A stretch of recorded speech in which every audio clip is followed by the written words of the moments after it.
पुराणों के अनुसार सत्य के आविर्भाव से धर्म, धर्म से सत्य, सत्य से तपस्या, तपस्या से बुद्धि और बुद्धि से ईश्वरानंद पुष्कर का उत्पन्न हुआ। पुष्कर से आत्मा, आत्मा से राजा मनु और मनु से स्थायी उत्सव हुआ। स्थायी से पुत्र हुआ। एक ही देश में भारत और भारत के पुत्रों का कुल नामित हुआ।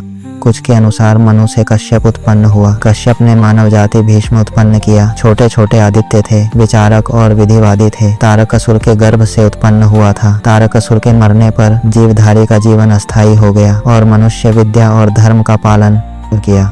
दिव्य भाव में मग्न रहने के कारण उन्होंने जीवन का सारा बोझ त्याग दिया था। महर्षि सांवर ने अपनी पत्नी के लिए पुत्र जन्म दिया और उन्होंने पुष्कर का नामकरण किया था।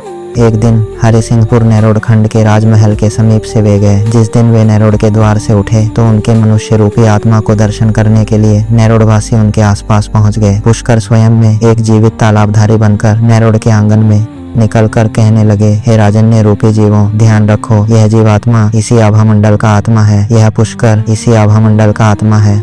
तभी आकाशवाणी हुई और पुष्कर प्रकट हुए। पुष्कर ने कहा कि हे बालकों व बुजुर्गों, मैं आत्मा हूँ और यह जीवात्मा इसी आभा मंडल का आत्मा है।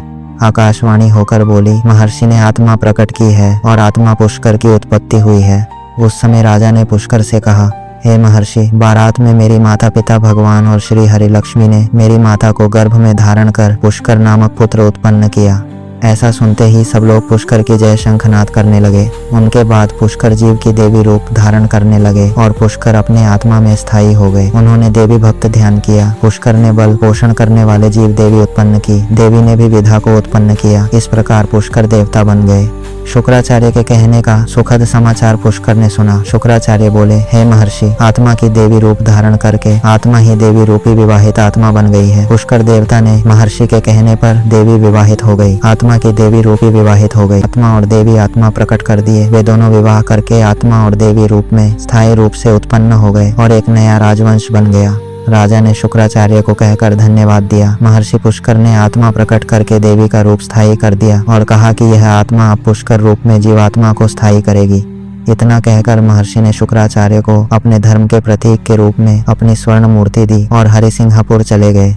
एक दिन उनके आगमन से दुर्योधन क्रोधित हो गया। महर्षि पुष्कर के विरुद्ध क्रोधित होने के कारण शुक्राचार्य का भी आगमन हुआ। उसे दुर्योधन के कार्य से विशेष स्वागत करना पड़ा। शुक्राचार्य ने कहा कि वे अपने आत्मानंद पुष्कर का गौरव हर दिखलाते हैं। दुर्योधन को हर आत्मा ने दुर्योधन जीवों को ध्यान देने की आवश्यकता नहीं है। बाकी के जीवों को ध्यान देने की आवश्यकता नहीं। को अपना आत्मा जीव बनाकर स्थापित किया और अपनी आत्मा प्रकट करने लगे। शुक्राचार्य ने कहा कि आत्मा प्रकट करने की कोई आवश्यकता नहीं है। तभी दुर्योधन क्रोधित कर बोला, हे महर्षि पुष्कर, आत्मा प्रकट करके तुम मेरा धर्म भ्रष्ट कर रहे हो।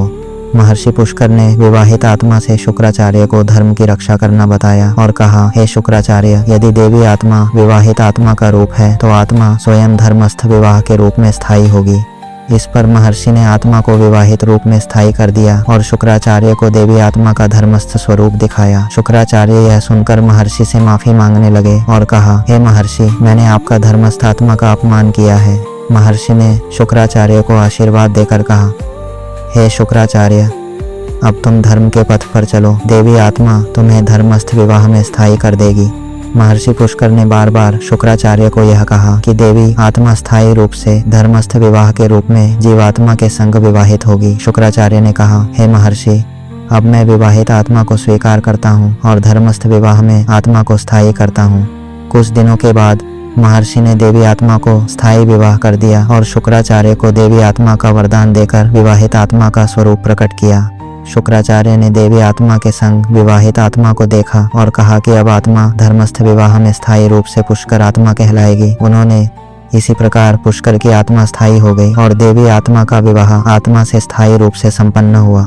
इस घटना से पूरे नेरोड खंड के लोग बार बार पुष्कर की आत्मा को प्रणाम करने लगे और पुष्कर जीवात्मा का नाम स्थायी रूप से स्थापित हो गया। फिर पुष्कर ने धर्मस्थ विवाह की विधा का पालन करके अपने धर्म की रक्षा की। इसी कारण पुष्कर का नाम धर्मस्थ आत्मा के रूप में प्रसिद्ध हुआ। यही कारण है कि भारत महान सभ्यता और धर्म के नाम पर हमारे देश का नाम भारतवर्ष हुआ।